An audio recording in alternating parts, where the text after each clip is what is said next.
माघ मास महात्म्य कथा 22वां अध्याय। इस अध्याय में आप सुनेंगे केरल देश के निवासी वसु नामक ब्राह्मण का धार्मिक कृत्यों से विमुख रहना, माता पिता, गुरुजनों, आत्मीय स्वजनों को अपने अधार्मिक कृत्यों द्वारा कष्ट पहुंचाना, परिवारजनों द्वारा दुखी होकर उसे घर से निकाल देना, वसु का प्रेत योनि को प्राप्त करना और एक महात्मा से साक्षात्कार होने पर वसु का उनसे अपने उद्धार की प्रार्थना करना। इतनी कथा सुनाकर महर्षि वशिष्ठ ने महाराजा दिलीप से कहा, विष्णु भक्त देव इति के मुख से तीर्थराज प्रयाग का दिव्य चमत्कारी पुण्य प्रभाव सुनकर और केरल देश के रहने वाले ब्राह्मण वसु की मुक्ति प्राप्त करने के बारे में सुनकर पिशाच ने उनसे प्रश्न किया, हे महात्मने, केरल देशवासी उस ब्राह्मण को किस प्रकार तथा किस युक्ति से ये मुक्ति प्राप्त हुई थी, ये प्रकरण मैं आपसे शुरू से अंत तक सुनना चाहता हूँ। कृपा करके इसे पूरा विस्तार से मुझे सुनाने का कष्ट कीजिए। पिशाच के प्रश्न को सुनकर महात्मा देव इति ने कहा, हे पिशाच, बड़े ही प्राचीन काल की बात है। केरल प्रांत में वसु नाम का एक वेदगामी ब्राह्मण निवास करता था। सारे शास्त्रों को जानने वाला, वेदों का मर्मज्ञ वो ब्राह्मण वसु वैसे तो एक विद्वान ब्राह्मण था, लेकिन उसके कार्य पूरी तरह से अधार्मिक और अनीति से भरे थे। वो कभी भी दान, जप, तप, यज्ञ, हवन, ईश्वर भक्ति इत्यादि कोई भी धार्मिक कृत्य कभी नहीं करता था।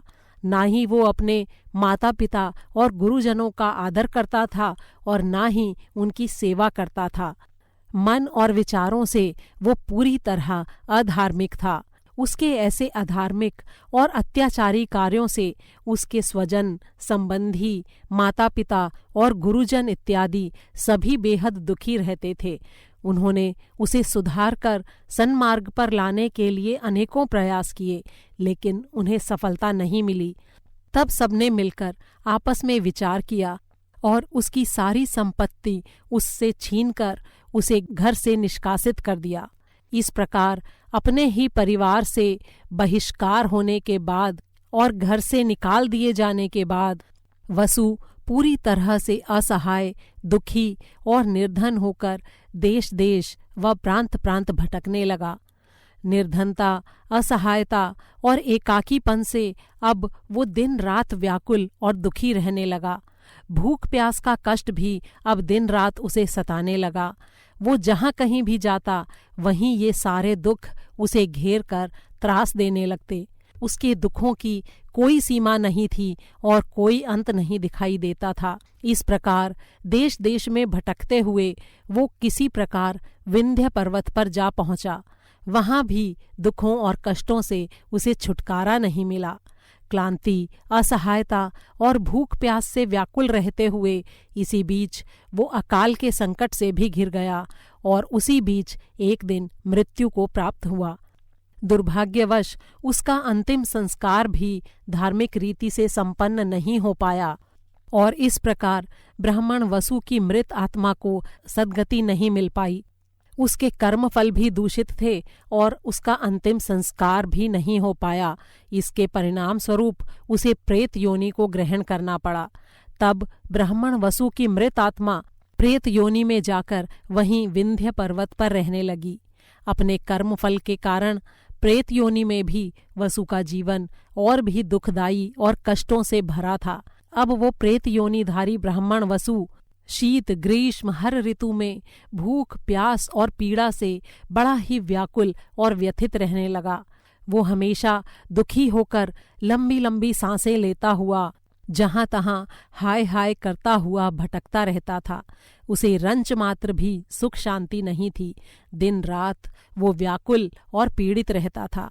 इतनी कथा सुनाकर महर्षि वशिष्ठ ने महाराजा दिलीप से कहा, हे राजन, जो मनुष्य हवन नहीं करते हैं, दान, जप, तप इत्यादि कोई धार्मिक कार्य नहीं करते हैं, भगवान के भजन और देवाधिदेव भगवान विष्णु की आराधना से विमुख रहते हैं, उत्तम और पावन दिव्य तीर्थों का सेवन नहीं करते हैं, वहां जाकर धार्मिक कृत्य नहीं करते हैं और कभी भी भिखारियों एवं अभ्यागतों की सेवा नहीं करते हैं, अन्न, वस्त्र, स्वर्ण, फल, मिष्ठान्न, जल और मणि इत्यादि का कभी दान नहीं करते हैं, वे सदैव ही अधार्मिक और धर्मरहित माने जाते हैं।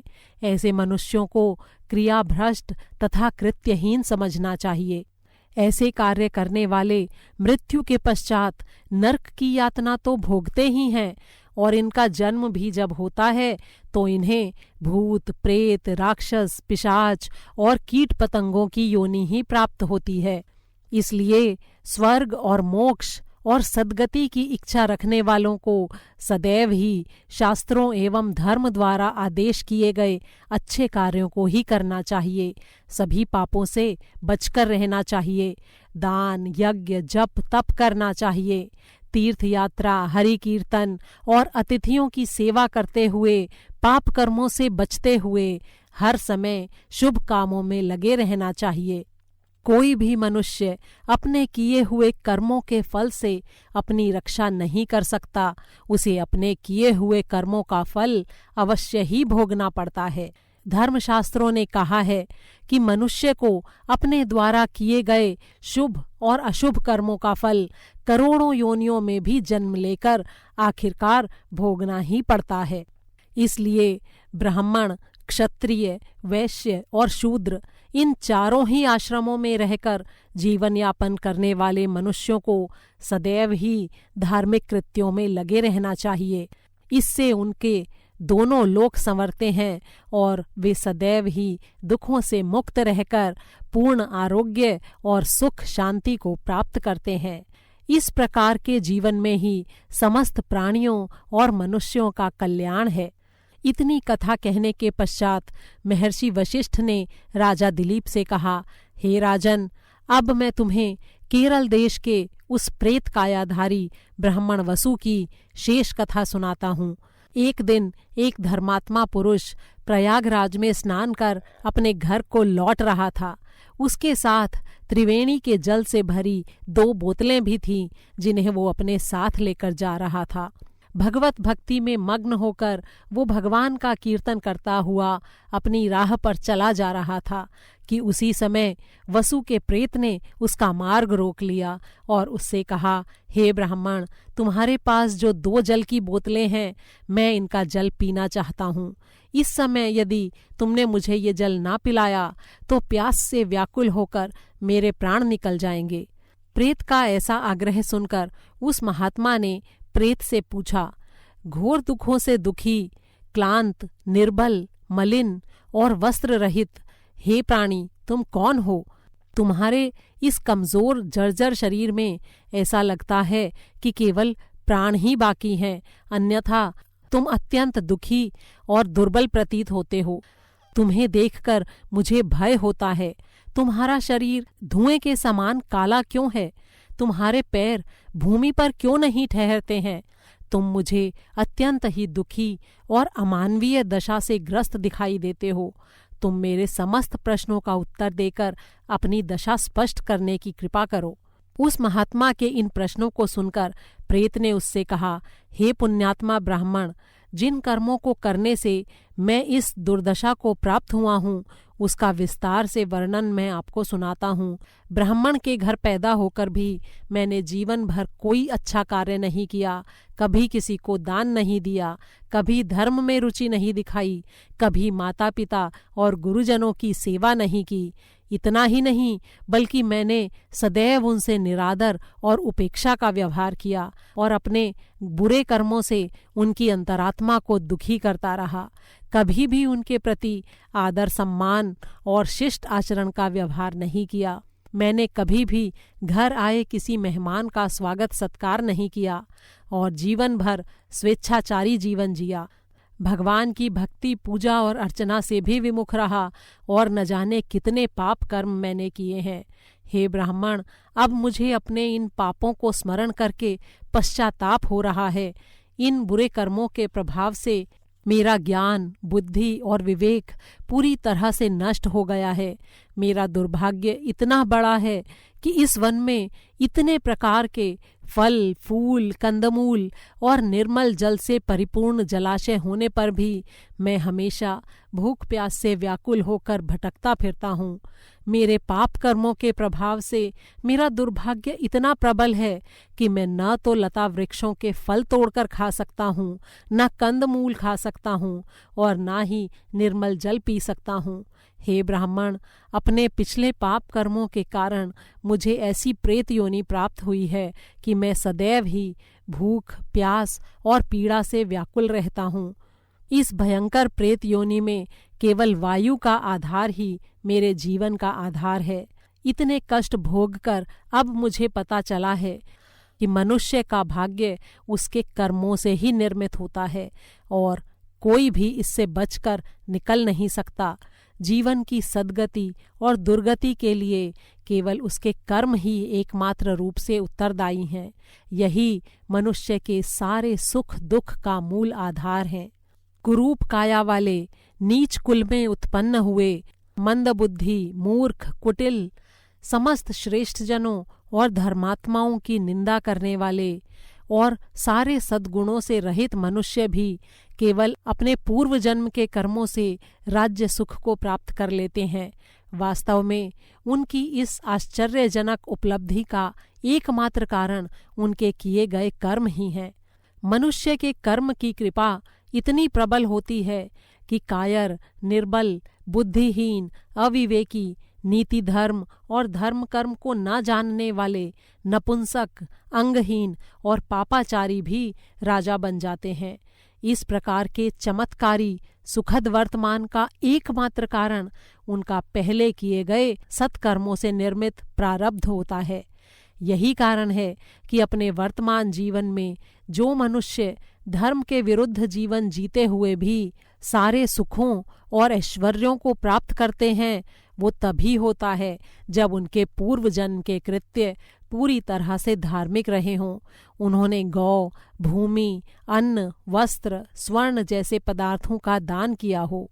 इनकी शक्ति से ही उनका प्रारब्ध उनके वर्तमान को सुखी बनाता है। ईश्वर और धर्म का ऐसा ही विधान है। इसमें जरा सा भी संशय या तर्क करना कोई महत्व नहीं रखता। हे विप्रवर, और अधिक तर्क वितर्क करने से क्या लाभ? जिन मनुष्यों ने अपने पूर्व जीवन में अन्न, वस्त्र, स्वर्ण और गौ दान किया है, कन्यादान किया है और समस्त प्रकार के उत्तम दानों को किया है, उनका वर्तमान हमेशा सुखी होता है। जिन्होंने भूमि, आसन, तांबूल, तंदुल, मंदिर, स्वर्ण, धन, यक्ष, भोज्य, चंदन इत्यादि वस्तुओं का दान किया है, उन्होंने निश्चय ही अपने अतीत, वर्तमान और भविष्य को संवारा है। उनको दोनों ही लोकों में सुख व शांति प्राप्त होती है। जिस प्रकार सत्कर्मों से सुंदर एवं सुखद प्रारब्ध का निर्माण होता है, उसी प्रकार जिन मनुष्यों ने कभी भी अपने पूर्व जन्मों में किसी प्रकार के सत्कर्म नहीं किए हैं और मन, वचन और कर्म से हर प्रकार के पाप कर्मों में लिप्त रहे हैं, उन्होंने परलोक का भय त्याग कर केवल पाप ही पाप किए हैं। निंदा, हिंसा, छल कपट, दुराचार, मद्यपान और दुष्कर्मों में लीन रहे हैं। उनका इहलोक और परलोक दोनों में ही घोर कष्ट, अशांति और नाना प्रकार के दुख पग पग पर उनका स्वागत करते हैं। वसु के प्रेत ने आगे कहा, हे ब्राह्मण, मेरे इस कथन का प्रत्यक्ष प्रमाण मैं तुम्हारे सामने खड़ा हूँ। वर्तमान में ये जो भयंकर प्रेत योनि मुझे प्राप्त हुई है और मैं जो असहाय होकर भूख, प्यास, सर्दी, गर्मी, पीड़ा के कष्टों को भोग रहा हूँ, ये सब मेरे पूर्व जन्म में किए गए अपकर्मों का ही परिणाम है। हे पुण्यात्मा ब्राह्मण, ये मेरा अहोभाग्य है कि मुझे तुम्हारे दर्शन प्राप्त हुए हैं। तुम विष्णु भक्त हो, माता पिता व गुरुजनों की सेवा करने वाले हो, धर्मात्मा और सदाचारी हो, सदैव ही देवाधिदेव विष्णु भगवान की भक्ति में लीन रहते हो। तुम्हारा जीवन धर्म और सत्कर्मों के अधीन है, इसलिए हमारे जैसे भूत, प्रेत, राक्षस, पिशाच, बेताल, कुंड, मांड इत्यादि दुष्ट और हिंसक योनि वालों से तुम्हारा स्वप्न में भी कोई अनिष्ट या अहित नहीं हो सकता है। तुम हम सबसे अधिक शक्तिशाली हो, तुम्हें हमारा भय नहीं करना चाहिए। हमसे डरने की तुम्हें कोई आवश्यकता नहीं है। जो भगवत भक्त होते हैं उनकी पवित्र ग्रह, नक्षत्र, दिग्पाल, देवता इत्यादि सदैव ही रक्षा किया करते हैं। स्वयं भगवान भी अपने भक्त का विशेष ध्यान रखते हैं। जो भगवत भक्त होते हैं उनका यक्ष, किन्नर, असुर, गंधर्व या दुष्ट ग्रह भी अहित नहीं कर पाते हैं। हे धर्मात्मा ब्राह्मण, भगवान की भक्ति के कारण तुम्हें तो सहज रूप से अभय प्राप्त है। इति श्री माघ मास महात्म्ये भाषा टीकायां 22वां अध्यायः संपूर्णम्। 22वां अध्याय समाप्त हुआ।